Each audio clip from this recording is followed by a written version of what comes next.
तर आपण बघू शकतो हे म्हणजे महाराजांच्या काळातल्या काही मूर्ती आहेत आणि हे काही नकाशा टाईप आहेत. तर आपण बघू शकतो, पहिले बोलतो आपण ह्या देवाबद्दल. त्या देवांचं नाव आहे भिवबळ बोलतात. भिवबळ म्हणजे कसं आहे, भिव म्हणजे भीती आणि बळ म्हणजे मेरे को ताकत दे भगवान, हे बोल सकते अपन. भिवबळ का मतलब यही है कि भगवान मेरे को ताकत दो, मैं आपके जंगल में आ रहा हूँ, मेरे को चढ़ने की चलने की ताकत दो, मुझे हर एक खतरे से बचा लो मुझे, ठीक है. तो इसका मतलब ये है, ठीक है. तो जब भी आना जंगल में, जेव्हा पण येणार तुम्ही जंगलात, तर आल्यानंतर 2 मिनिटं शूज वगैरे काढून, आपल्याकडे काही वेट वगैरे बॅग जर असेल ते काढून, आणि देवाला फक्त 2 मिनिटं शांत मनाने प्रार्थना करायची की देवा आम्ही येतोय, आमचं सगळं संरक्षण कर, ठीक आहे.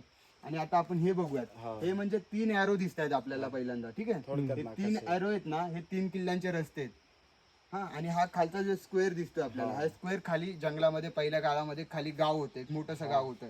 त्या गावामध्ये हा आपल्याला त्रिकोण दिसतोय. त्या गावातलं मुख्य घर आपण राजवाडा बोलतो. म्हणजे राजवाड्यातून हे 3 किल्ल्यांना अंडरग्राऊंड रस्ते होते, म्हणजे टनल बोलतो आपण त्यांना. हा, भुयारी मार्ग होते. हे फक्त मेन जे लोक असतात, समज कोणी ते किल्लेदार असेल, त्यांचं मेन गावातलं मुख्य घर आहे राजवाडा, तर त्यांच्यासाठीच, म्हणजे त्यांचे जे कोणी फॅमिली मेंबर्स वगैरे असतील त्यांच्यासाठी हे भुयारी मार्ग होते, की जेणेकरून कधी आपल्या किल्ल्यावर हमला वगैरे झाला, युद्ध जर झालं, तर त्यासाठी ते अंडरग्राऊंड रस्ते होते, की आपल्या फॅमिलीला व्यवस्थित खाली किंवा मग सोनं नाणं काय असेल, किमती व धान्य वगैरे, तर ते हे 3 रस्ते त्यांच्यासाठी होता.